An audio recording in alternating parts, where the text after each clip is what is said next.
From the desk of John Heyman, manning the inside corner, legendary violinist Yitzhak Perlman played the national anthem on his 80th birthday at a Mets game. A clown-like figure, how dare you. Blippi followed, throwing out the first pitch and received a bigger ovation. What a country. Welcome inside.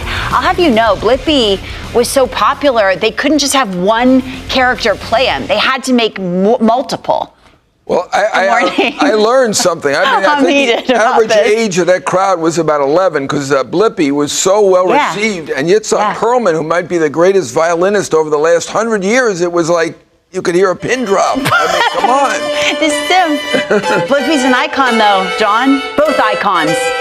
In their own respective they should not be in the same sentence. Areas. All right, let's go talk baseball. Let's talk baseball. Looking ahead to the offseason, never too early to rank the top free agents this offseason. These are potentials. Some will opt out to be like Blippi Day at Citi Field Sunday, August 31st. We have 7, and at number 7, I feel like we should clump 7 and 6 together, both playing for New York teams, Cody Bellinger and Pete Alonso, both really tailor-made to play where they're at right now, John. Absolutely.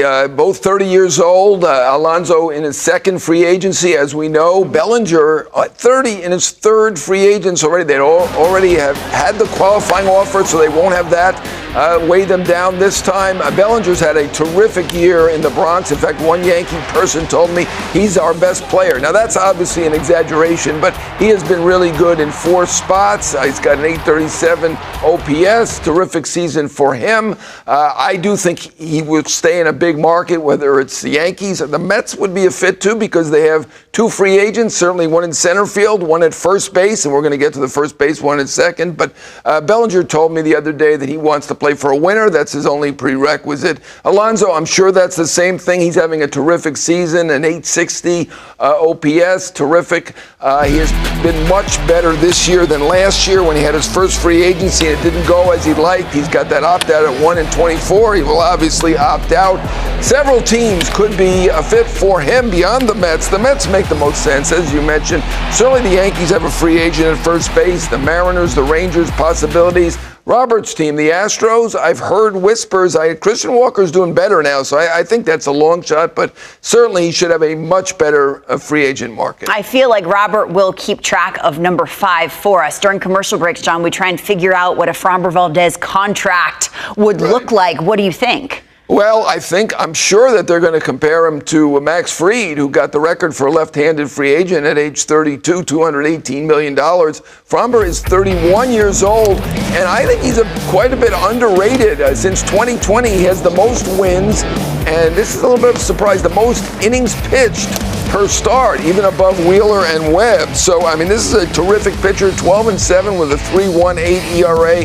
Certainly the Astros or almost any other big market team could be in play for Framber. At the top of the West, they need pitching to help them stay there. Kyle Schwarber at number 4. I can't remember. I was thinking of this, Dave.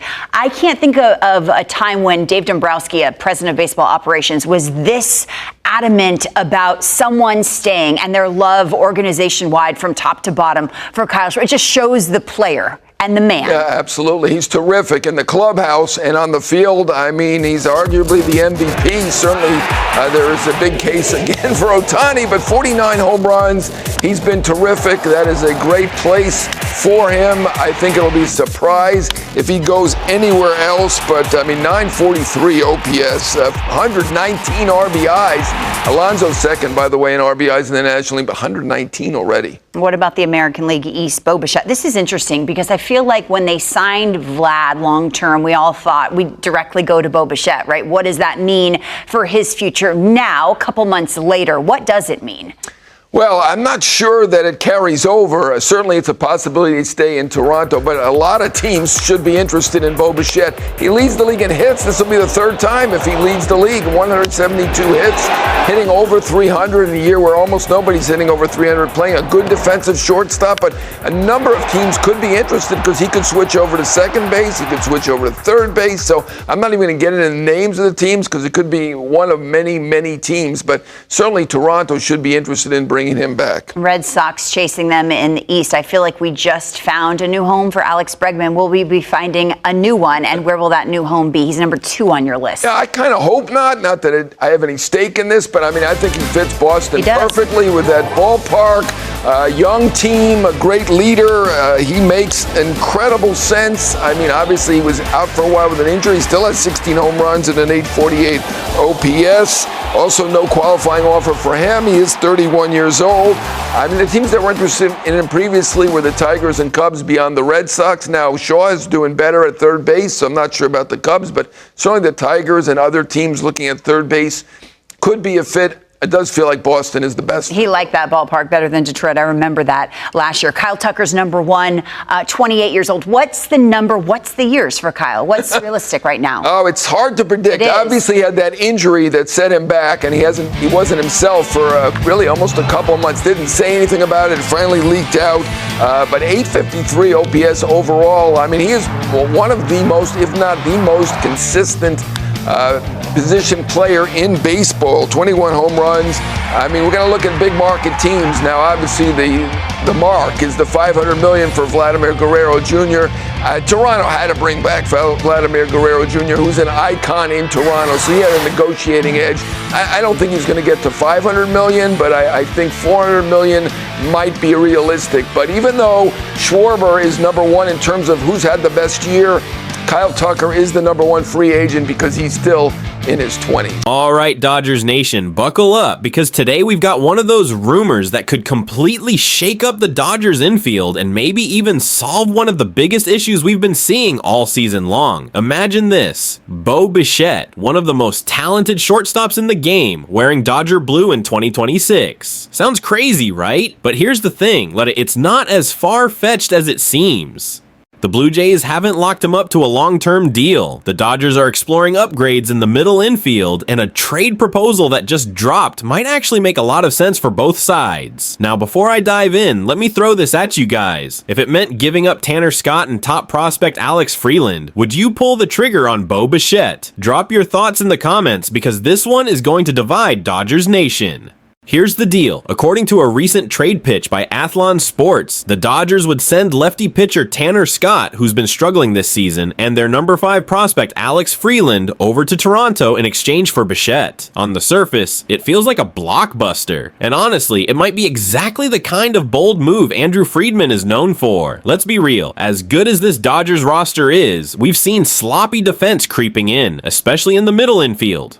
Mookie Betts' transition to shortstop has been rocky. He's an elite athlete, no question, but shortstop is a different animal, and moving him back to second might actually bring out the best in him again. Then you've got Tommy Edman, who could slide into center field and provide stability where Andy Paez has struggled to hold things down consistently. That's where Bo Bichette comes in. Look, his 2024 season wasn't his best. He hit just .225 in 81 games, which is way below his standards. But don't forget who we're talking about here. This is the same guy who led the American League in hits in back-to-back seasons, 2021 and 2022. When he's locked in, he's an extra base hit machine and one of the most dangerous bats at shortstop in all of baseball. From the Blue Jays' perspective, the timing makes sense. Bichette becomes a free agent after 2025, and there's been no word of extension talks. If they don't plan to pay him, getting a young, controllable prospect like Freeland, plus a veteran arm in Scott, might be a smart way to retool. And for the Dodgers, they'd be banking on Bichette bouncing back offensively while solidifying their defense in a spot that's been shaky. Here's another wrinkle.